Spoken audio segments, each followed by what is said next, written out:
All right, we're back, and Lindsey, you were painting the scene. I think. I was setting the scene. I was setting the tone. So we were kind of talking about your history in law enforcement, and then kind of leading up to how you got into coffee and how we got here into this lovely living room situation with these drinks and this like cozy atmosphere. So tell us a little bit about kind of how you decided, yes, I'm going to open a coffee shop. I'm going to take that risk. I'm going to take the leap and just do it. Well, I was at a crossroads. My go at law enforcement, I felt like I had a lot of highs and I had a lot of, I had been awarded a lot and a lot of accolades. Yeah. And thanks. Words are hard. That's you know what's funny is I've used that word so many times today. It's just been a word that people have been trying to say all day, and I'm like accolades. And I don't know why that is. I don't think I've used that word ever. And I was actually looking for commendations, and I'm like, what am I trying to say here? But no, I did the things, and I was happy at that time to have done all those things, and I was like, you know what? When I came to those crossroads, I was like, everything I've set out to do in law enforcement, I've been able to do. I reached my rank that I always wanted to reach, which was sergeant. I never wanted anything further because I didn't want to be on the carpet. What's the carpet? Well, the carpet is where all the brass is. And so when you're a sergeant, you're considered brass, but you're not heavy like brass. What's brass? Brass is...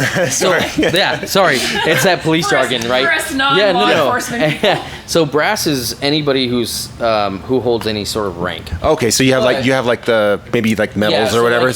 So basically it's a color code. Like all your patrolmen, your troopers, your highwaymen, however you want to term it.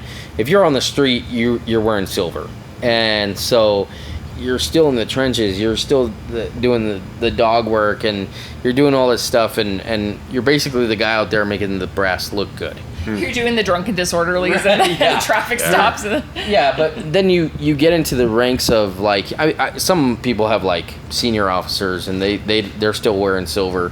But there's other places that have the corporals and they're wearing brass or half brass, half silver, and then once you get into a sergeant's position, you're wearing the brass, you're wearing the gold. And so anywhere, that's basically anytime I reference brass is sergeants on up. And so I'd done that. I reached that level and I was like, cool, I'm here. But it was so short-lived. And it was just like, I loved the highs of being a sergeant, but those didn't outweigh all the bads. Mm-hmm. And there was so much bad at that time where it was just like I had just went through a point in my career where they fired the only black officer in the department, and I just saw through it all, and I just thought, what are you firing him for? It was beyond me. I just couldn't. And he's still a good friend of mine now. I was his supervisor. They wanted me to write him up and do all these things and I was just like, I'm not doing it.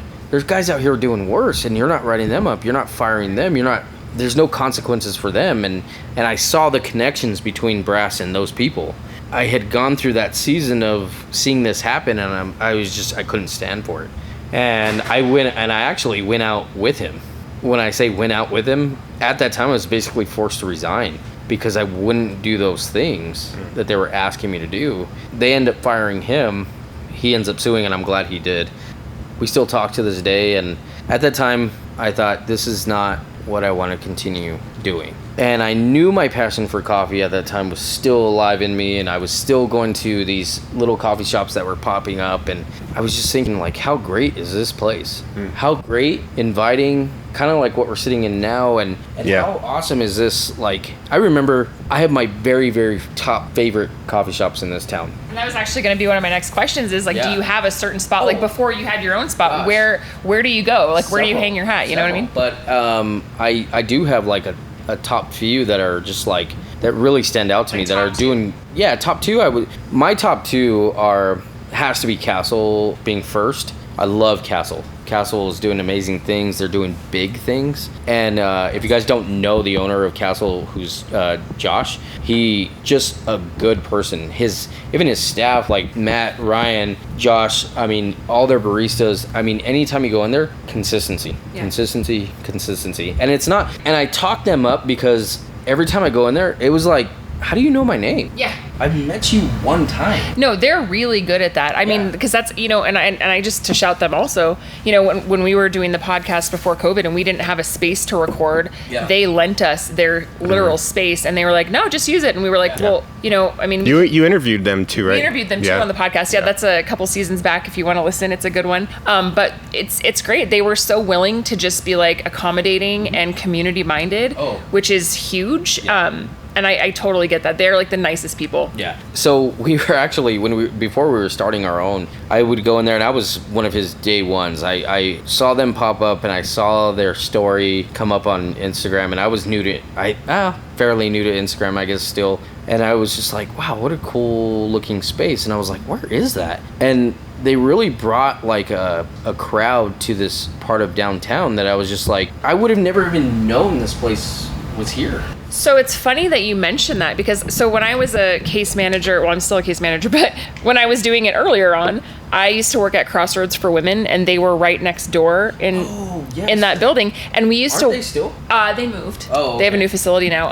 They outgrew it, so that's cool. But we used to walk by where Castle is now, and we would always say, what would be really cool in this spot? A coffee shop.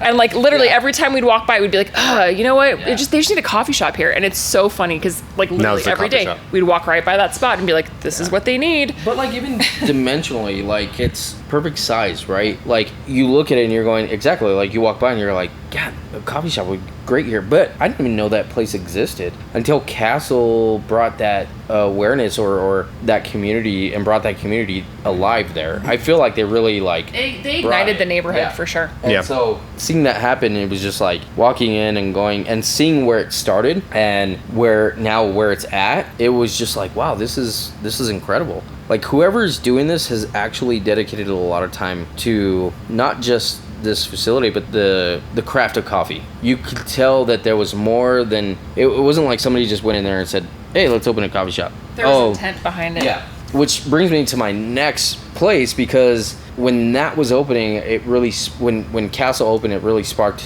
that fire again, where I didn't feel like it ever left me, but it definitely was just like it brought it out of me. And it was just like, wow, this is good coffee. And I remember going in there and trying. I always gauge a certain place by a few drinks. And it's always, for me, and this is a personal thing, I don't know if it's for everybody else, but when I go into a place, I try 3 drinks. I know I'm going to spend a little bit of money because it is a craft, but I'll order a drip. And so if it's not a drip, maybe a pour over if I feel like they have time, or, because pour overs take time. Yeah, I'll do a drip or a pour over. I'll do a cortado, and then I'll do just an espresso with some mineral water, and just to cleanse the palate, right? I mean, or sparkling water. But would you drink all those in one sitting? Well, I'm just I mean, I love coffee. Right. Yeah. Well, after today, he loves coffee. I mean, because the coffee I had at the beginning of the week probably hasn't left me. But anyway, no, I mean, it runs through my veins. But no, I mean, if you know my dad, and you've met him a few times in here, he actually, like, I remember drinking coffee in high school with him, and I'm just like, God, this stuff's good. Yeah. And I love this. Yeah. And sometimes he'd put it on the percolator. We'd have camp coffee, like when we went camping, and it was. I still think camp coffee is the best coffee. This place would have been called Camp Coffee if there wasn't already a Camp Coffee. Oh, okay. Really? I see. I didn't even know that. Oh yeah. I mean, when you're starting a business, like, you think, you can just name it whatever you want and it's gonna be great. But then you start researching, and the internet's great for that because you can Google it. And Brewed Awakening. Yeah. Let's not go there. Lorenzo and I briefly one time, and I'll keep it brief. Yeah. We tried to start a coffee shop and failed miserably. Yeah. And it was with a partner, and the partner kind of, for lack of a better term, did us dirty. Yeah, we were sharing a space, but it was a space it was like a deli. Yeah. And it just didn't work out. And Lindsey and I didn't have the business know-how or the. We were young and dumb. Let's put it that way. But anyways, yeah. Yeah, and the person, we had a couple names in mind, and the one that they wanted to stick with was Brewed Awakening, and we were like, that is so dumb. No, it was. I kind of tossed the idea because it was a joke. It was a joke, and the guy was like, I love it, and we were like, oh shoot. No. So now you're like backpedaling, trying to like, no, just kidding. Yeah. But yeah, I mean, when we were starting out this business, and when I say we, me and my wife, we were thinking like, what do we call it? And that's honestly, that's one of the biggest obstacles I think that we ran into, other than finding the space, was just like, what do we call this place? Like, we just don't. I mean, because you look at some places and you're like, oh, that's kind of cheesy, like, you know, or go ahead. So you're talking about the name, and I'm looking at the logo behind us. And was this the same artist that painted your mural here? Actually, no. I actually wanted her to. I wanted Audie Espinosa, who's the artist of the cowboy that's behind me, which is a really cool. He's like a skeleton cowboy at a campfire. You know, he's missing is a sheriff's badge. Whoa. Hey. Murphy Waters, all right. Just a star up top. That's good enough. Yeah. I wanted this guy to be. I mean, in law enforcement, we always say don't eat or drink with your shooting hand. Keep your shooting hand free. Don't carry your gym bag. Don't carry your briefcase. Don't carry your laptop. Don't carry anything in your shooting hand, because time is key when you're met with deadly force, or so on and so forth. And so I wanted this guy to kind of be like on his own, doing his own thing, didn't bother anybody, but also not affiliated, nothing. Yeah. Just his own person. And I told her when we were coming up with this image, I said, I want him to be his own man, and I want him to be doing his own thing, waking up at his own hour, but also understanding that as soon as your feet hit the ground, as soon as your eyes wake up and see that first light of day, your clock's ticking. And so your day has begun. You are currently running out of time and you're burning daylight. And so when we were coming up with this logo and this place and this name, and we had gone through, I think it was like 4 different names, and we had narrowed it down to 2. And growing up, to answer your question, I wanted her to paint this. Then I was like, you know what? I think I can do this, because I'm like, oh, I can, in my mind, I'm like, oh, I'll do that. And my wife, she gets mad at me. She's like, no, we're hiring somebody, right? Or, we're doing this. Right, let them do this. And I'm just like, no, I can handle this. Well, I started like freehanding it like on just cardboard at home and like little construction paper. Yeah. And I was like, you know what? I need help. So I ended up actually using a projector for that. That's cool. And once it was up, I was like, I'm not touching it again. And now I'm looking at it, I'm like, I could probably use another coat. It's great though. It's like because it fits with the aesthetic that's already here. Like it already fits with what's here. I don't think you need to touch it up at all. I think it looks good the way it's got like a Pendleton sort of vibe to it. Oh my God, I'm glad you say that. Yeah. I'm glad you say that. Here's why. I'm a fan of Pendleton. For those that can't see, there's a big Pendleton vintage sign on top of the coffee grinder behind the bar. 70s, which is vintage enough. Yeah. Good enough. And it's like, and I just love Pendleton, everything they do. But I also understand though that I have a real appreciation for Native American arts and their textiles. They have gone through a lot of evolvement, much of which wasn't their choice. But I just have like I feel really connected to every art piece, every jewelry piece that they do. I mean, when we were coming up with this, and I actually didn't even know what the significance was behind a white buffalo. Great white buffalo. Right. I didn't know that, but it does have that sort of like Pendleton feel, and I wanted it to have that. First and foremost, I wanted it to have that New Mexican feel of the Southwest with a little bit of modernism, to where it wasn't so. It didn't look like somebody, like a cowboy came in here and threw up all over the place, right? I don't know how else to explain that, but no, I just didn't want it to feel Santa Fe gift shop. There you go. And no offense to the Santa Feans, but I just didn't want it to feel that way as much as it maybe does. But when we were coming up with the logo, I said, at first I thought, well, let's put a side profile of a Native American, like chief, with its full headdress, with his full headdress in it, and do all these things. But then I understood how sensitive that could be, or how problematic that could be, because now what you're doing is we didn't want to monetize something or brand something that wasn't ours to begin with.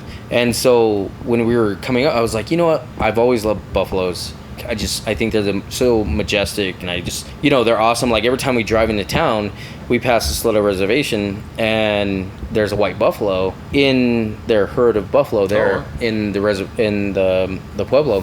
even then I was like, there's a freaking white buffalo in that herd. Like in my mind, I'm going, that's crazy. Like I've never seen one. But then when we were coming up with this, I did want the sun involved. I wanted it just coming up over the horizon, but I wanted a buffalo walking through that. I think we depicted it pretty well, but this is the beginning of the day. And so after like customers coming in, they're like, do you understand what a white buffalo is? And I'm like, I don't, but I know that there's one in the herd of Isleta Pueblo. Like, we see it every morning, and we just think it's so cool. And in my mind, I wasn't like thinking to research it. We've had people come in here and go, well, this is it, this is what it is. And our clientele is comprised of a lot of different people, including Native American people who have really educated us on what that is, which is cool. Can you speak to kind of just briefly what the symbolism it is means in that culture?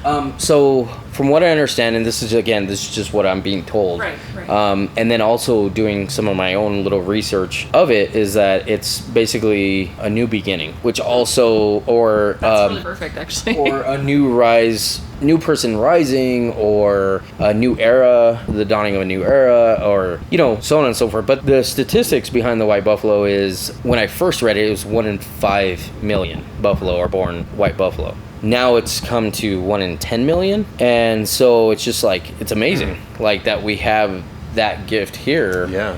At the Isleta Pueblo, and it's just like, wow. I know that there may be one other here in the state, and I think it's in up north somewhere. Like, what's the one in Espanola? Is it Santa Clara?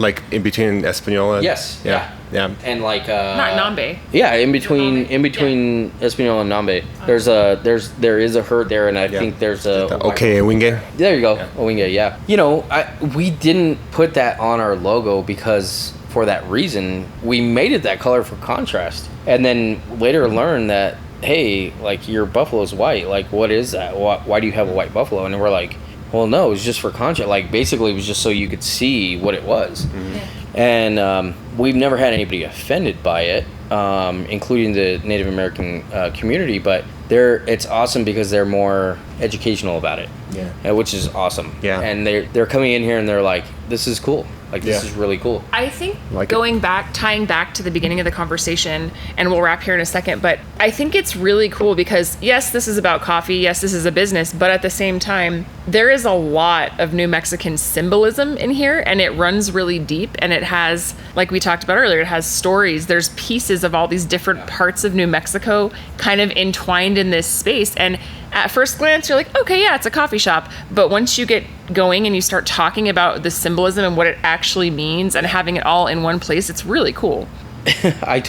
And when you say it has like this Pendleton vibe, like we have these 3 huge banners that are coming up that are going to be hanging from the rafters, and just to paint you a picture, we have these, like, I don't know, what would you say, 15-foot ceilings, maybe more? Yeah, these are high ceilings. These are, I would say, like 25. I don't know. Yeah. I'm not good at measuring. Huge banners. There's 3 banners coming in, and each one, which is going to be hung here above the booths, we wanted them to have this sort of Pendleton, like, organic look to them, and so those are coming in. We're having those done now, but that was sort of what we were looking at was, okay, what's country, or what's native, or how can we make this what that is with some modernism? Nice. And so that's kind of what we've always shaped this around, was we don't want this to be something that's, again, doesn't look like John Wayne came in here and threw up on it. But. No, I think I think what you've done here is great. I love your signage.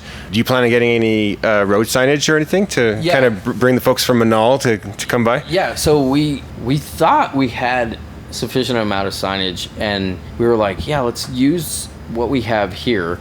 So, for instance, like you mentioned the gas pump, that's from Tomei, New Mexico. The Texaco sign is from out west. It's like.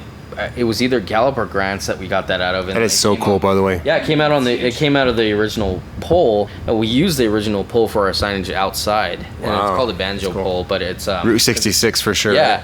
And it's shaped like a banjo. But anyway, it was we thought it was going to be large enough, and so we ended up buying an old fuel tank, from, I think it was out of Stanley, and we're having that painted.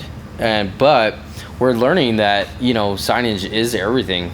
and bringing people in is everything. Because a lot of people are like, oh, I didn't see your sign out there. Like, Google just told me you were here. And I'm like, thank God for Google, because Yeah, right. we are working on a fourth sign, something that's more in your face, like permanent. That's in the works, but basically our priority, what we were prioritizing, what was in here, and if we could offer this little like hole in the wall, like hidden gem, we thought, and it's worked. Mission accomplished. Yeah. I mean, for Yeah. real. So my final question to you Okay. is, well, two, I guess it's a two-parter. Well, maybe three. We had kind of talked about one of your favorite spots, but we had asked for top two. So what's your second favorite spot? So my second favorite spot, so obviously I know we touched on this, that it was Castle, who really like, I was like, oh, this is what I've sort of imagined, and this is what coffee craft should be like. And coffee happy there's, place. yeah, totally. And there was true appreciation from everybody in that building for real coffee, and that was really amazing to me, and it spoke to me. But it was that's what started my whole like journey again with coffee and visiting new shops, because it was like, wow, there is this coffee community that's alive and well. And then so I started venturing out, and I actually went to Russ's Gold back when they were in the love that. collective. I love that. Right. And We've probably crossed paths in I'm so sure many we different have. I'm coffee sure we places. I have a Russ's Gold shirt, I think, right? yeah. You got it for And me? now they're up on like Yeah. Wantabo or And- yeah. Yeah, Eubank. they've got a cool theme. They've got like the motorcycles Yeah. and stuff. Like Yeah, it's like They a found their niche. It's really cool. Oh, yeah. for sure. And the owner, Tyson, that's probably the biggest thing that sticks out to me about Josh, the owner of Castle, and Tyson, the owner of Russ's Gold, is that one, they remember you, and they remember you by name. And so you try to emulate that, because it is significant. Yeah. People are like, you remember that about? I just had this conversation with like two people today, two of my customers, and they're like, I've been in here once. How do you remember that? And I'm like, honestly, it's that important. I think if you can do that, they understand that they're just not another person walking through this door. And here's the other thing, like, you can mirror exactly what another coffee shop is doing, but it'll never be the exact same. Like, you can try to do the exact same, but it's never going to be the same. And so it's going to be its own uniqueness. But if you can just do that one thing and just be consistent with people and their drink and who they are, and treat them for who they are, then I think that's half the battle. And so when I was going to these places, Castle being the first, Josh coming and saying, "Hey Charles, how you do? What? Like, hey, okay, cool. yeah. Thanks Definitely. for How do remembering you me." know me? And that then was going- super. Like you know the customers. Like Yeah. they're walking in the door, you already have their drink going, right? Yeah. And so you're like, and then going and seeing Tyson and seeing him, like, I think Tyson, like, I was in one of those guys too, like, where he was open for a little while and I just discovered his shop, and then it was like, wow, this is a cool space. And I just remember seeing his mural on the outside, and I was like, wow, who did this? And then going into the shop and then seeing, like, I've always had a love for motorcycles and motorcycle community and what they do, and seeing that and how different it was like, God, this is cool. It's rustic. its own thing. It's hardened. Like, it's just so cool. I remember just sitting there and talking to Tyson for almost what seems like hours, and just seeing him like evolve over the years. But it was cool to see how that all played out.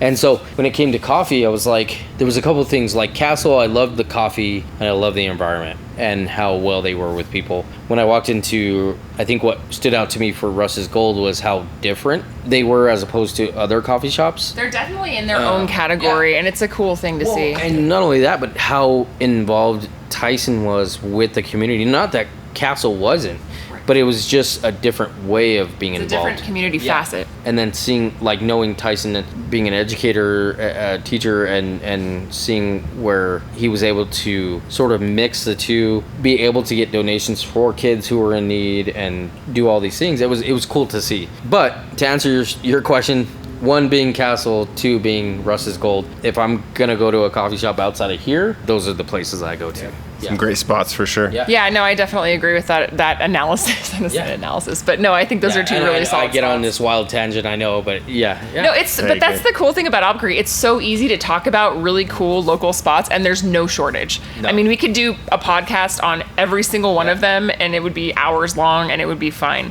Oh yeah. So I guess my next question for you as we wrap up is, how can the community support you? I know you have a coffee trailer, you've got some things going on. How can the community support your business? And then also, where can they find you on social media? What are your hours? How can they find you? Yeah, so first and foremost, as far as social media, I think because that's everybody's on, right? We do have a Facebook, it's at Burning Daylight Coffee Company. We have a Instagram page, Burning Daylight Coffee Co. We're really active on both. Instagram seems to be the more droves up, like more organic, like followers, and because that community is forever expanding. Like that coffee community is just like everybody's like, oh, I tried this new coffee shop, and then it expands and further and further and further. And so I'm looking at your Instagram right now, yeah. Burning Daylight Coffee. Yeah, there it is. And we are doing pop-ups. We do private events. We do rent out we have a cool little 1963 Shasta. It's a little pink and white with the fins, and it's really cute. It's just it's super cool. It's an eye catcher, and it's fun, and people like that. And so we are open 7 days a week. We just hired 2 new employees. Like I said, we just partnered with Presbyterian. We're doing 1 urgent care a week, and actually 2 every 4th week of the month. And then we're going to put out the schedule of where we're going to be, because it is for Presbyterian, but that doesn't mean like if you work in the area, if you work in the area, you're more than welcome to come out. We'll post it on Instagram or Facebook so that you guys have that info and what days and time we'll be out there. Primarily, it's going to be 7 to 10 because that's our peak hours for coffee, right? And we do a lot of tea options, but we're open here 7 days a week. Monday through Friday, it is 7:30 to 4 p.m. every day. And then Saturday, Sunday, we open just an hour later. It's 8:30 to 4. What's really cool is that if you do come in, you support us, and you grab a drink or whatever, there is a lot here in this place to actually peruse through. And we encourage people like, hey, yeah, you're coming for the coffee, or vice versa. You're coming to the indoor collective, the flea market, the family indoor flea market. Like, you get the best of both worlds. And it complements each other really well, which is really cool. It gives you variety. It's a great state. I've done that. I mean, I'll come get my coffee and then I'll just kind of wander around.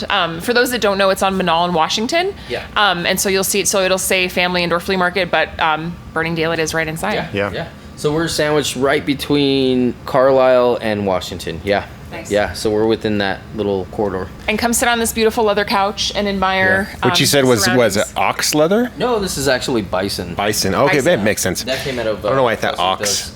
Yeah. Okay, Lorenzo. I'm like ox. Oh, that might be an expensive couch. No, it's nice. Yeah. Yeah, I mean, thank you so much for sharing your space with us. Thank you for letting us come hang Loved out. having you guys. It's so nice. This was fun. That's nice. And, many more cups of coffee in this space to come. I have to channel previous podcasting hosts real quick. Oh, that's and right. Ask the most important question of all time. Yeah. You can't forget. Rusty. I'm a little rusty. Yeah. It's been a minute. Sorry. Former hosts are going to be really upset with you. I know. Red or green, and where do you get it? Ooh. I'm going to say... okay, depending. Well, here's the thing. All right. Depending on the season, right? Fair. Because us New Mexicans, we use red chili as our gravy here for all holidays. But I'm gonna have to say green. I'm gonna say Abuelitas in the Sal Valley. Okay. If you've ever been, if you've ever been, or if you haven't been, I'm gonna go. If you haven't been, you'll know when you eat it. If you've been, you know. If you know, you know. No, you know. That's a good tagline for some chili. No, I think that's intriguing. Now I'm gonna be like, okay, this weekend, Lorenzo, let's go. All right. I absolutely, and they're home of the. It's home of the. And this is not paid. This is not a paid advertisement. Not a sponsor. It's home of the Tacopilla. Ooh, Okay. The taco pizza. That sounds promising. But if you, for their dessert, natillas, off the charts, probably the best I've had in the state. Nice. Okay. Yeah. Okay. I'm gonna give it a try. Mission initiated. Yeah. If you know, you know, Albuquerque. know, You know. Well, thank you so much, Charles. We really appreciate you being here. I appreciate And having you guys. just like good coffee, if you know, you know. So Yeah, exactly. Thank you all.